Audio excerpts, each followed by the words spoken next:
No. Stop. Bad. Okay.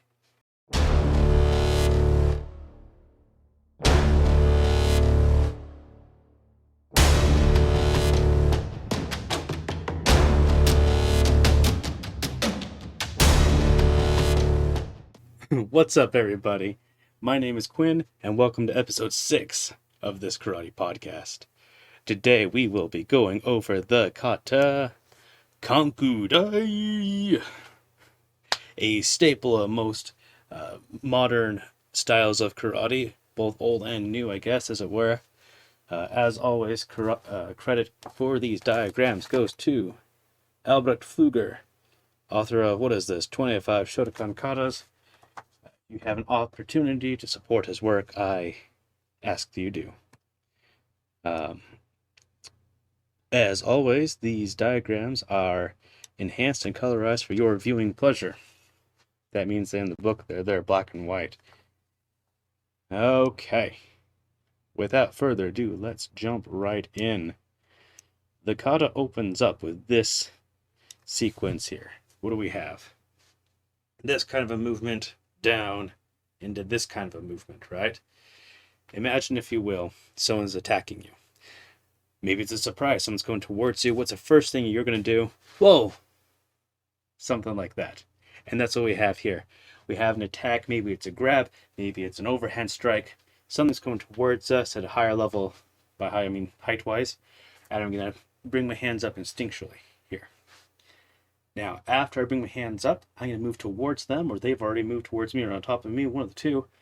And I'm going to bring my hands in. 1, 2. So my arms are going around their back. I'm going to grab, I'm going to pull them in. And with this pull in here, I can use my shoulders on either side to throw them. That's what we have here with these high movements. So block high, grab low, turn, and throw. Or here, okay? Moving on, next technique. We've seen this before, but let's review it real quick. What do we have here? We have this punch, out, like so, right? We're in a clinch. We are trying to position for control here. I'm going to go to the inside bicep here. I'm going to go underneath the arm here and underhooks. And we know from experience, we want underhooks because with underhooks, we have control and we can throw somebody. All right, moving on. Next, 10, 11, 12. We have step back, we do a side kick, and then we turn. Let's talk about the side kick. I like the side kick. I like kicking in general. But really often with karate guys, what do? We have like this really linear, especially if you're used to point sparring, right? You move in and out. Get in, get your point, get out, right? So when you drill this kick, do it not with the step back feet together, but do it from that front stance, right? Imagine you are walking sideways and you're circling around, you and your partner are circling each other, not moving forwards and back, but you're going like this, right? So I want you to imagine and practice walking, and then after you move forward or backwards, out of nowhere, throw a side kick, right? And for flavor, don't do a snapping side kick like this. Do what a good old Wonder Boy Thompson does, bring the heel up first and drive the heel forward.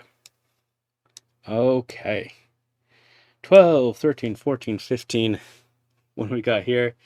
Positioning, right? We've talked about this before, but as a review, when you see these knife hand movements here, imagine like you see two judo guys or gals, when they're setting up for throws or they're practicing throws in their dojo, they do a lot of this back and forth, walking, trying to position their partner, put them where they want them to either do a sweep or a throw or whatever.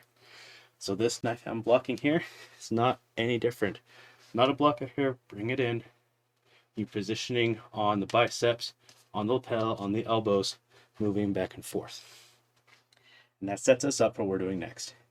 Because we have this followed by that, right? Pretty much every karate school I've ever seen, what do? They go, oh, parry a punch and spear hand to the neck. Rip out the throat. No. Stop. Bad. Okay. Instead, we're positioning. Okay. Our hands are on the inside, on the biceps, preferably, but we're going to sneak around to the outside. And my left arm is going to push their right arm down across their body. And at the same time, I'm going to go behind the neck and neck ring throw. One of Funakoshi's throws. Neck ring throw. Setting this up, we're pushing them back and forth. Right, get the opportunity, snake around, boom, push the arm down, around the neck, throw them down. One fluid motion. And that is something you can practice full speed, full contact with the partner. Okay. This next sequence, there is a lot in here. So we're going to go over these one by one.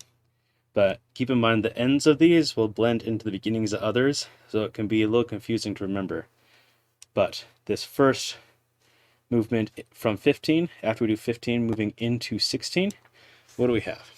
Okay, we have this behind us, and then we lift up here. Then we do this kick and this pull. So imagine we got overhand bear hug behind us, right? I'm going to create space. I'm going to strike to the groin here behind me. We're going to do an elbow into the stomach, something here, create space. This hand comes up. Again, just creating space because our arm's here. Lifting this up. And after I do that, I'm going to turn and bring my hands up. Why am I bringing them up? Because that's where their arms are. So this hand that was low is going to go into their... So my left hand's going to go into like their right armpit. Okay? Here. My right arm is going to come into their left elbow. I'm pushing the arms up. I'm going to pull in, knee strike here, and then turn, throw them. Something like a Tayatoshi or a Ushirogari hip throw or a sweeping type throw. But lift up the arms, well, create space, lift up the arms, pull them in for the knee strike, and chuck them. Okay, oops, let's not move that. Let's move this. Okay. And now 18, 19, 20, right? Here, lawyer, here, right? We got, I guess it's up here. Yeah. So what's going on here? Imagine sparring a partner, okay? And they come in with like a kick and then an overhand, right? I'm going to block the kick. I'm going to duck under that overhand, right? Boom. I'm going to grab the inside of the thigh with this hand. And this top hand now pushes their body down as I lift the leg up. And it's a throw, right? Block, grab, pull back. And it's a throw.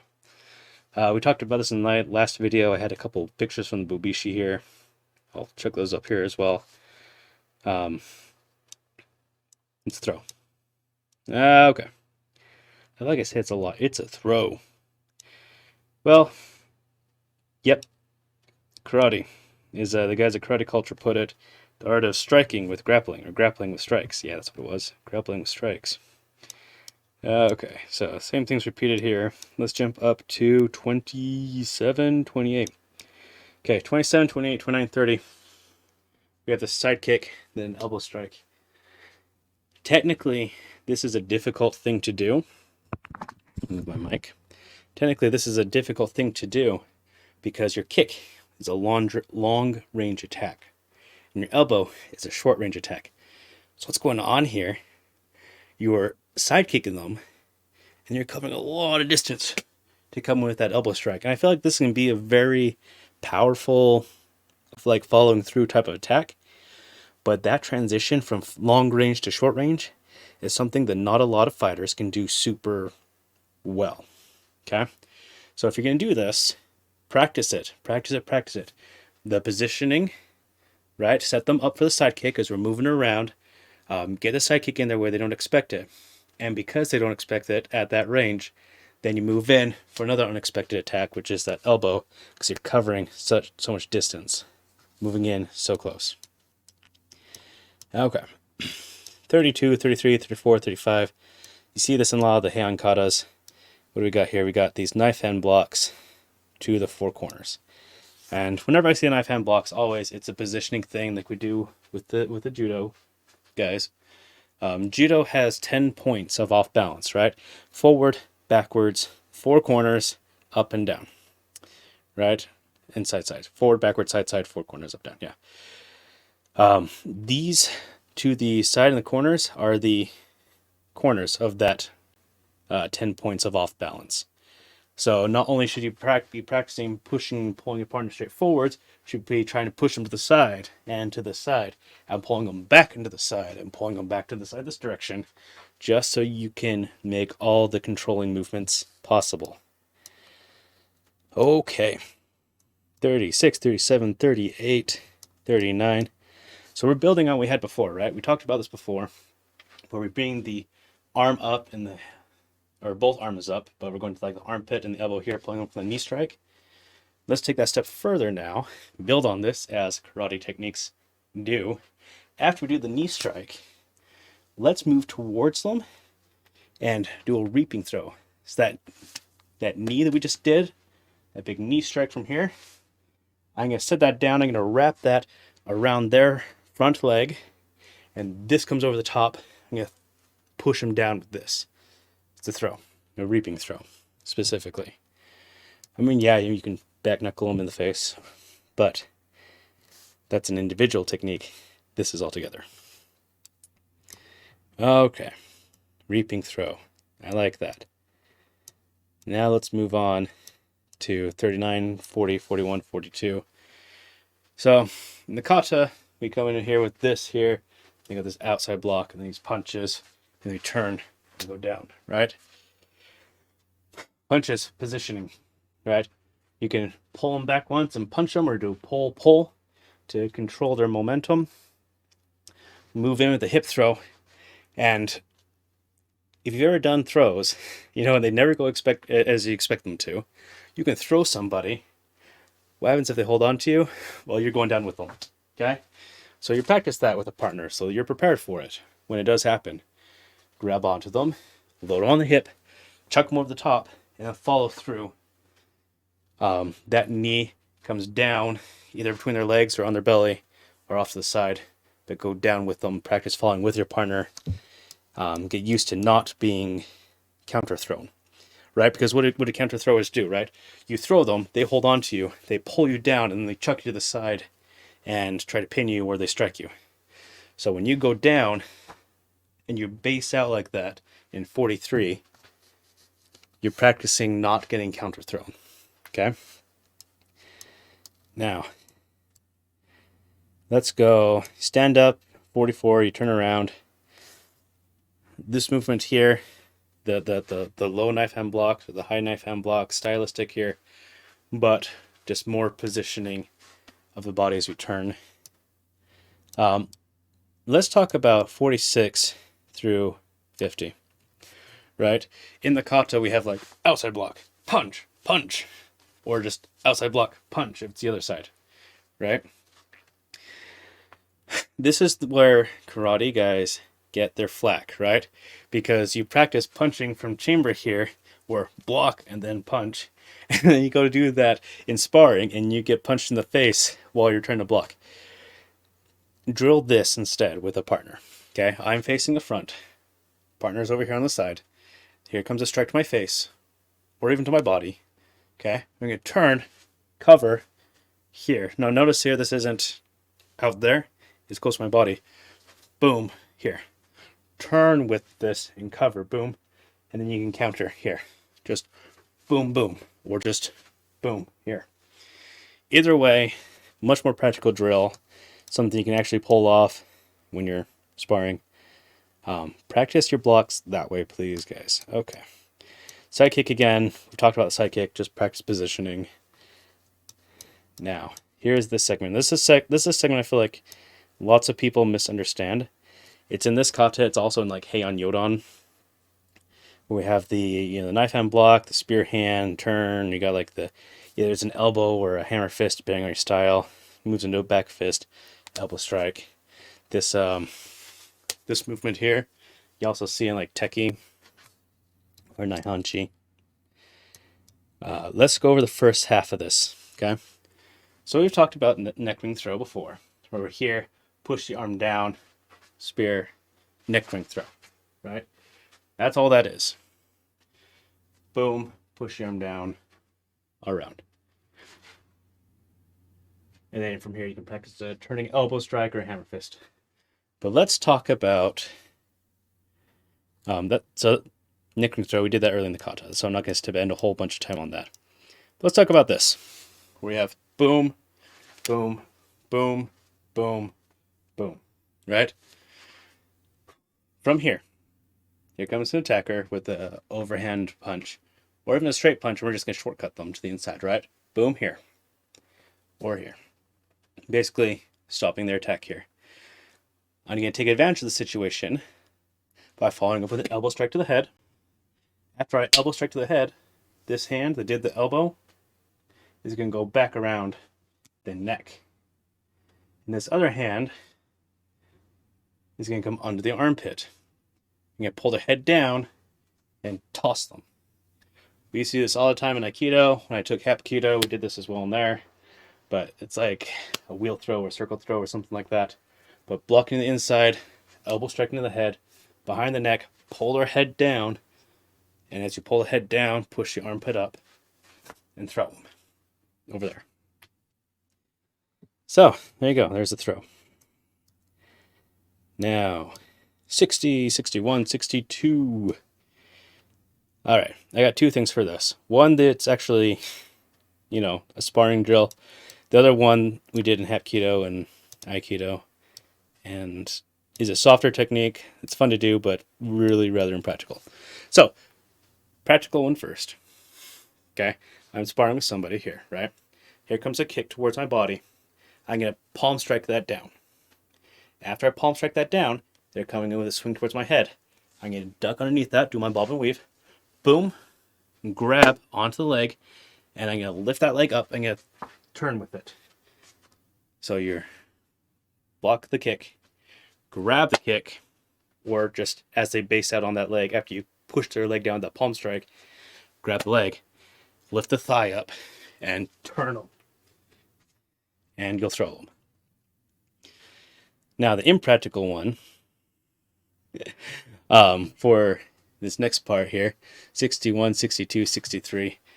In Aikido, or Hapkido, we did this thing all the time where we had like a grab here. So like their right arm would grab my left arm. We turned the inside here, bring their arm up over the head. So now the arm is like this behind them, and then you dump them on their butt. I'll find a picture, put it here somewhere. Do I think that's a really super practical technique? No, but it's fun to know. My Hapkido teacher always made the claim that her grandmaster actually had to do this in real life once, and it was the coolest thing ever. But tall tales. Okay, almost done. What do we have here? This jumping front kick. All right, jumping front kick. Mei Toby Gary. We know it can be done. Lyoto Machida, we know he did it in MMA. It was one of the most epic moments ever. Does it always land?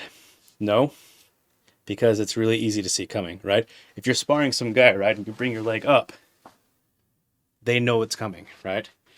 So even if you're here and you knee kick and you do it like quickly, they still know it's coming. Yes, do practice this. We've seen it work. Practice it at different heights though, whether it's face, chest, stomach, and practice getting the speed down. Don't just like throw it out there. Like if you're going to do this, do it with intent. Make it quick as hell. All right. And that brings us to the finisher for this kata. We turn, we have this big movement here. These big circles with the arms, I believe are probably more stylistic enhancement for performance than anything else, but what the hell, we'll give you a drill. So, you're in a kind of a clinching pattern here, right? We got control on the biceps here. Come to the outside, drop low, hammers low, break the grips on you. just to be a badass. And there we go, Yame. End of the kata. Alright guys, that's Kanku Dai. Let me know what you thought. I had a lot of fun with this, one of my favorite forms. There's always going to be guys out there that are like, oh, hey, dude, you should be doing this like in a full dogi or a karate gi. And you should also be doing this with partners you're born to watch. If you're not entertained by this, I'm sorry. I'm doing this a lot for me. But I do want other people to have the ability and the experience of seeing what I practice, because I really want karate to grow into something that can be competitive in modern combative sport. So I'll try and make them more fun, but this is the format I got right now, and eventually I will do these with a partner. For those of you who are unimaginative and can't bear to, spend 2 seconds thinking about a technique. The rantings. Thanks for watching, guys. I really enjoyed this. And until next time, sayonara.